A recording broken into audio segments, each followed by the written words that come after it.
Hello student, welcome to B ranker coaching classes. तो हम लोग का आज मैथ्स का पेपर था। मैथ्स का पेपर ख़त्म हो गया है। हम लोग मैथ्स का पेपर साथ में मिलकर सॉल्व करेंगे। तो ये रहा इंग्लिश वर्जन का पेपर। स्टार्ट करते हैं। If the rate of simple interest and compound interest are both 10% per annum, then the ratio of simple interest and compound interest in second year of a certain principal will be 20:21.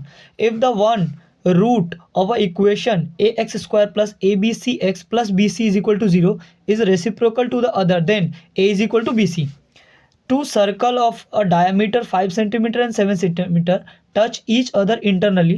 The distance between their center will be 2 centimeter. The minimum value of tan theta plus cot theta is 0.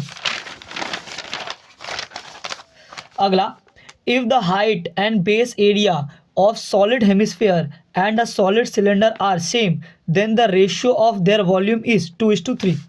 अगला, if a and m will be the arithmetic mean and median of the first 10 natural numbers, then the relation between them will be a is equal to m.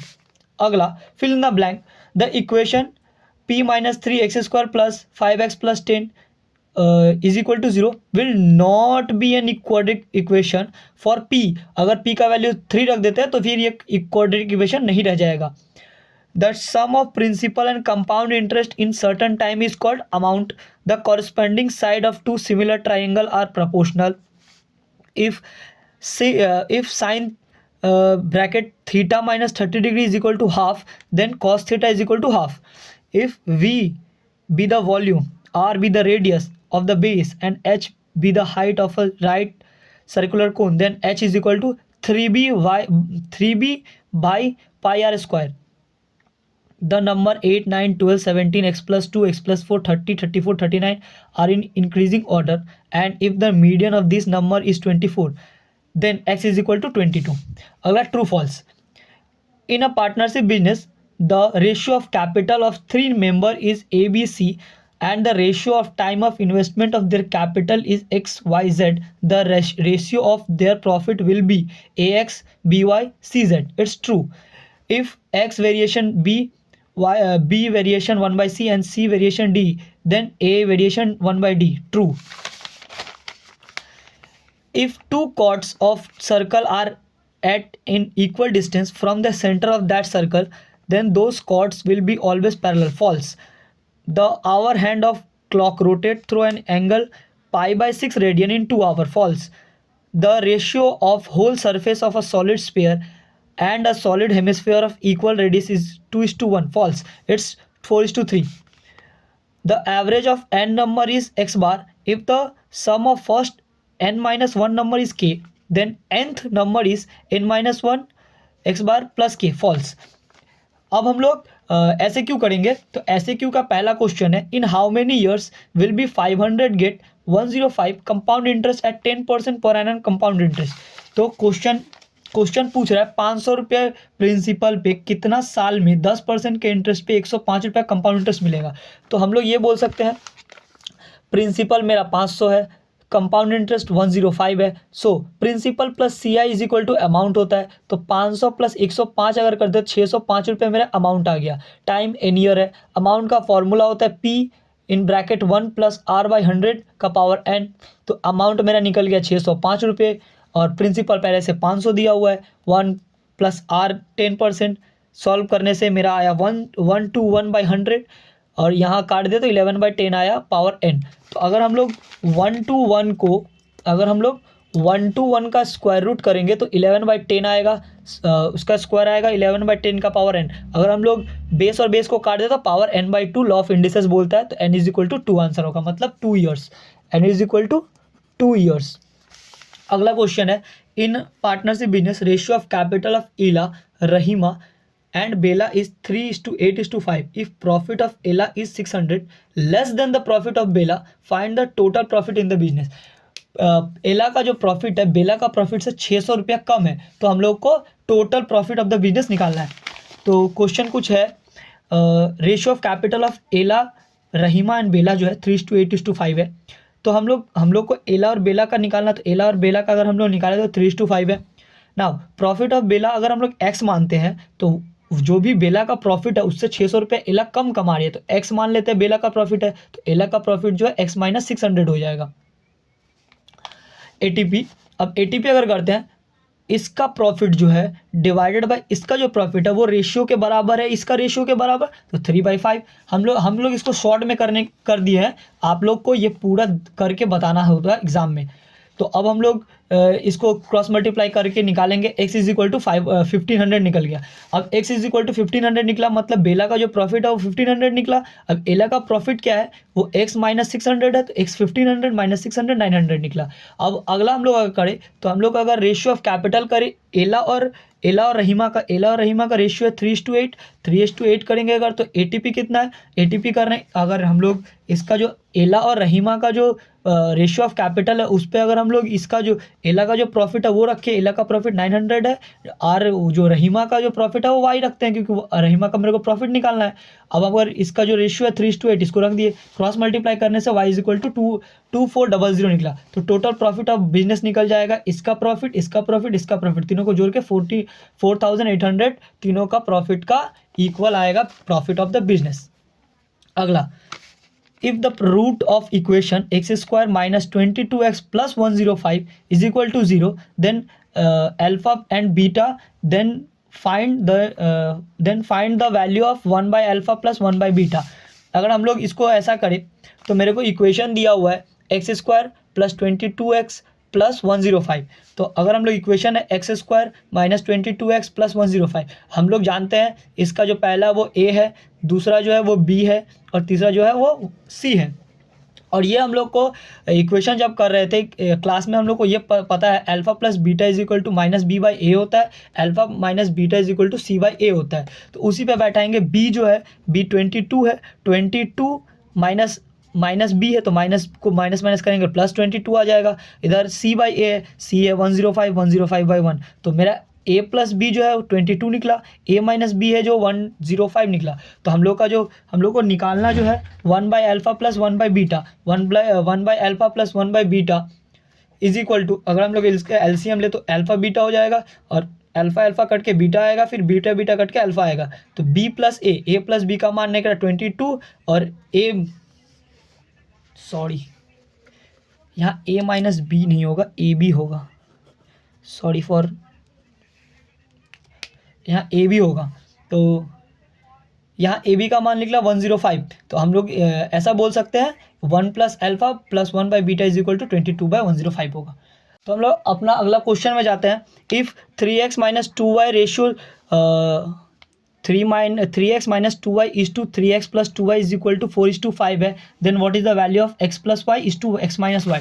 तो हम लोग जो ratio दिया हुआ है उसको हम लोग सीधा बैठा देंगे, बैठाने से हम लोग का ये आया 3x minus 2y by 3x plus 2y is equal to 4/5, इसको बैठा के x by y is equal to 6:1 आ गया। अब now x plus y, x का वैल्यू 6 है और y का वैल्यू 1 है, जोड़ दिए घटा दिए 7:5 आ गया। अगला 5वां में चलते हैं। BOC is a diameter of circle whose centre is O, ABCD is a cyclic quadrilateral, if ADC is equal to 110 then ACB। इसका मैं सम्स नहीं किया हूँ, इसका मैं ड्राइंग से आपको समझा देता हूँ, आप ये देख लीजिए। BOC जो है ये डायमीटर है, यही बोला है बुक में भी। BOC is a diameter, O is a center. Here O is a center. BOC is a diameter, O is a center. अब ये क्वाड्रिलेटरल है, 4 क्वाड्रिलेटर का धागा, 4 लाइन का क्वाड्रिलेटर होता है, तो क्वाड्रिलेटर मैंने बना दिया। अब वो लोग जो बोला है, वो लोग बोल रहा है ADC जो एंगल है, ADC जो है वो 110 है, 110 है, ये 110 है, मतलब पूरा D जो है वो 110 का है। अगला, अब हम लोग को बोला है कि निकालना है ACB, मतलब हम लोग को ACB निकालना है। हम लोग ये जानते हैं ADC जो है उस ABC जो है, ये जो B का वैल्यू है ये इसका ठीक ऑपोजिट है, तो ऑपोजिट जो वैल्यू होता है ये दोनों को मिला के जो वैल्यू होता है वो 180 डिग्री होता है, वो 180 डिग्री है। अगर ये 110 है तो ये 70 हो जाएगा, ये 110 है, ये 70 हो जाएगा। अब ये 70 हो जाएगा, हम लोग को निकालना है ए सी बी, मतलब सी का वैल्यू पहले हम लोग को चाहिए। सी का वैल्यू अगर चाहिए तो हम लोग ऐसा कर सकते हैं, बी डी सी एक ट्राइंगल हो गया, बी डी सी एक ट्राइंगल हो गया, जिसमें अगर हम लोग डी पूरा 101 है तो इसका आधा 55 हो जाएगा, आधा इसका 55 हो जाएगा, और इसका 70 का आधा 35 हो जाएगा, 35 ये टोटल 90 हो जाएगा। अगर ये 90 हम लोग जानते हैं द ट्राइंगल का जो सम होता है वो 180 डिग्री होता है, सम होता है 180 डिग्री होता है। तो 180 को अगर 90 से हम लोग माइनस करेंगे तो मेरा 90 डिग्री, मतलब सी जो पूरा है वो 90 डिग्री आएगा, सी जो पूरा है वो 90 डिग्री आएगा। हम लोग को निकालना ए सी बी है, हम लोग को क्या निकालना था, ए सी बी। तो सी जो ए सी बी में जो ट्राइंगल बनेगा उसको मेरे को आधा चाहिए, तो आधा ही कितना हो जाएगा, 90/22 45। अगला चलते हैं हम लोग। मैं जितना भी सम्स है वो शॉर्ट में बता दे रहा हूँ, तो क्योंकि अगर मैं पूरा बताना चाहूँगा तो वीडियो बहुत लंबा हो जाएगा, इसलिए मैंने शॉर्ट में सबको सब ट्राई किया है कि सब मैं पूरा कर दूँ। अगला जो है 6, in trapezium A B C D B C parallel to A D and A D is equal to 4 centimetre, मतलब बी सी पैरेलल है ए डी के, बी सी पैरेलल है ए डी के, और ए डी का value 4 है। अगर A D का वैल्यू 4 है तो बी सी का वैल्यू भी 4 है। Two diagonal A C and B D meet O in such a way that A O by O C is equal to D O by O B is equal to half, then the find the length of B C. अगर हम लोग ऐसा करें, ये मेरा ट्रैपेज्म है, ये मेरा ट्रैपेज्म है, तो अगर हम लोग ये देखें, हम लोग को जो क्वेश्चन था बी सी और ए डी पैरेलल है, बी सी और ए डी जो है वो पैरेलल है, और जितना भी two diagonal A C and B D वो मीट कर रहा है ओ पे, वो मीट कर रहा है ओ पे, ठीक है। अब जो ये दिया हुआ है, अगर हम लोग ऐसा देखें बी सी और ए डी जो है वो पैरेलल है, ए डी का वैल्यू 4 है, जब चारों इंटरसेक्ट कर रहा है, ये तो मेरे को दिया हुआ है। अब ये अगर देखें, जितना भी एंगल है ना सब कॉरस्पॉन्ड कर रहा है, इक्वल है, कॉरस्पॉन्डिंग साइड ना सब इक्वल है। सो हम लोग ऐसा लिख सकते हैं A O by C O is equal to D O by B O is equal to A D by C B C. अब इस हिसाब से A D by B C जो है वो मेरा हाफ है, तो इसको हम फिर क्रॉस मल्टीप्लाई कर दिए, ए डी का वैल्यू 4 दिया हुआ है, हम लोग क्रॉस मल्टीप्लाई करके B C is equal to 8 निकाल दिए।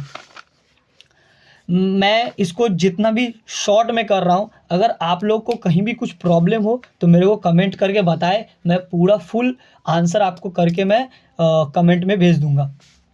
अगला 7 number, in triangle A B C is 90 degree, A B is equal to 6 centimetre, B C is equal to 8 centimetre, then the find the circumradius of triangle A B C. हम लोग को ए B सी 90 degree दिया हुआ है triangle में, ए B 6 centimetre दिया हुआ है, बी सी सर्कम रेडियस निकालना है। तो हम लोग सबसे पहले देखेंगे, ये है मेरा एक राइट एंगल ट्राइंगल और ये सर्कम सर्कल। तो अगर हम लोग सर्कम सर्कल देखें तो मेरा ए बी जो है वो 6 सेंटीमीटर दिया हुआ है और बी सी जो है 8 दिया हुआ है। हम लोग जानते हैं राइट एंगल ट्राइंगल को पाइथागोरस थ्योरम से हम लोग निकाल सकते हैं। पाइथागोरस थ्योरम से मेरे को हाइपोटेनियस निकल जाएगा, हाइपोटेनियस मेरा 10 सेंटीमीटर निकला है, हाइपोटेनियस मेरा 10 सेंटीमीटर निकला है। यहाँ A B 6 centimetre, B C 8 centimetre, और ये पाइथागोरस थ्योरम से ए सी 10 सेंटीमीटर निकला। और जो भी सर्कम सर्कल होता है उसका जो उसके अंदर अगर ट्राइंगल है, राइट एंगल ट्राइंगल है, तो उसका जो हाइपोटेनियस होता है वही उसका डायमीटर होता है। तो रेडियस निकालने के लिए डायमीटर का हाफ कर दिया, 5 centimetre is the radius of the circumradius of the circle. अगला क्वेश्चन पे चलते हैं। If r cos theta is equal to 2 root 3 and r sin theta is equal to 2, then the find the value of r and theta। इधर आते हैं, sums किया हुआ यहाँ पे, हाँ, r cos theta is equal to 2 root 3। अगर हम लोग दोनों को स्क्वायर करते हैं, दोनों साइड स्क्वायर करते हैं, तो r स्क्वायर हो जाएगा, cos स्क्वायर थीटा हो जाएगा। इसको अगर स्क्वायर करते हैं तो 2 2 4 3, तो r square cos square theta is equal to 12 आएगा। नाउ अब फिर दूसरा का जो वैल्यू दिया हुआ r sine theta is equal to 2, फिर इसको भी सेम किया, हम लोग दोनों साइड स्क्वायर किए तो मेरा ये वैल्यू निकला। अब अगर हम लोग इक्वेशन नंबर 1 इक्वेशन नंबर 2 को ऐड करते हैं तो r square cos square theta plus r square sine square theta is equal to 12 + 4 होगा। अब दोनों में आर स्क्वायर है, आर स्क्वायर कॉमन आ गया, आर स्क्वायर कॉमन आने से cos square theta plus sine square theta is equal 16 हो गया। हम लोग जानते हैं cos square theta plus sine square theta का वैल्यू 1 होता है, तो 1 को अगर आर स्क्वायर से गुना करेंगे तो आर स्क्वायर आ जाएगा, 16 का 16 आ जाएगा। आर स्क्वायर को इधर रूट में आर का वैल्यू 4 आ जाएगा। मेरा आर का वैल्यू जब 4 आ गया तो हम लोग आर का वैल्यू यहाँ पे बैठाएंगे, कोई भी इक्वेशन में बैठा सकते हैं। तो इक्वेशन में अगर हम इसका वैल्यू बैठाते हैं तो ये 4 आ जाएगा, 4 ये मल्टीप्लाई में इधर जाएगा, डिवाइड में आ जाएगा।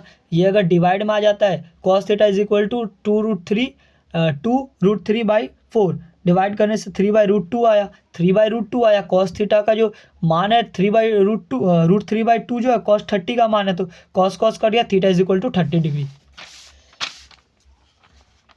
अगला में आते हैं 9, if sine a plus B is equal to 1 and cos a minus B is equal to 1 then the find the value of cot 2a। हम लोग को cot 2a का वैल्यू निकालना है। तो sine a plus B is equal to 1, then sine a plus B is equal to 1 का 1 जो होता है वो साइन 90 का वैल्यू होता है, साइन 90, साइन साइन कट गया, a plus B is equal to 90 हो गया। अगला cos a minus B is equal to 1 दिया हुआ है, तो कॉस a माइनस बी 1 जो होता है वो कॉस 0 का वैल्यू 1 होता है, तो कॉस कॉस कट गया, a minus B is equal to 0 degree हो गया। अब ऐड करेंगे हम लोग equation number 1 equation number 2, add करने के बाद a plus B plus a minus B होगा, तो b और b कट के बचा a और a को जोड़ेंगे तो 2a आएगा, 90 को 0 से जोड़ेंगे तो 90 आएगा। तो 2a का वैल्यू जो 90 आया, cot 2a का वैल्यू 90 है तो 90, cot 90 का वैल्यू 0, आंसर हो गया। अगला, how much percent of the curve surface area of sphere will be increase if the radius is doubled. अगर हम लोग रेडियस को डबल कर देंगे तो कितना परसेंट कर्व सरफेस एरिया बढ़ेगा एक स्फीयर का। तो फर्स्ट रेडियस पहले में r था, उसका एरिया होता है 4πr²। अगर हम लोग डबल करते हैं तो रेडियस हो जाएगा 2r, एरिया हो जाएगा 4πr², r 2r हो गया तो 2r का स्क्वायर होता है 4r², 4 को 4 से मल्टीप्लाई किया तो 16πr² हो जाएगा। अब कितना परसेंट इंक्रीज़ किया है, इंक्रीज़ किया है 16π² माइनस 4, जितना भी इंक्रीज़ किया है 12πr² इंक्रीज़ किया है, डिवाइडेड बाई पहले था 4πr², उसको डिवाइड किया तो 300% का इंक्रीमेंट हुआ है। कितना परसेंट का, 300% का इंक्रीमेंट होगा। The length of the diagonal of each face of the cube is 6√2 centimetre, find the total surface area of the cube. जो टोटल सरफेस एरिया होता है वो 6a² होता है, 6a² होता है। तो हम लोग जानते हैं a का वैल्यू दिया हुआ है 6√2 दिया हुआ है, तो हम लोग 6 को a² है, 6√2 का स्क्वायर करेंगे तो 36, 6 का 36, 2 बाहर आ जाएगा, मल्टीप्लाई करने से 432 सेंटीमीटर स्क्वायर हो जाएगा। The mean of the frequency distribution is 7 and जो भी है वो summation of frequency and x दिया हुआ है।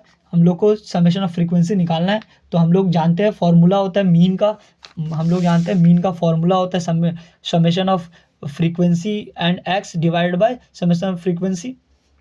अगर हम लोग इसको ये जो वैल्यू दिया हुआ है 140 वहाँ बैठा देंगे, क्रॉस मल्टीप्लाई करेंगे तो समेशन ऑफ फ्रीक्वेंसी का वैल्यू 20 आ जाएगा। तो इसी के साथ ही हम लोग का पेपर ये ऐसे क्यों तक सॉल्व हो गया। ये सब लॉन्ग क्वेश्चंस है, लॉन्ग क्वेश्चन अगर आप लोग को जानना है लॉन्ग क्वेश्चन का आंसर तो हम लोग को कमेंट में बताइएगा, हम लोग इसका भी फुल वीडियो लेके आ जाएंगे। थैंक यू एंड जय श्री राम।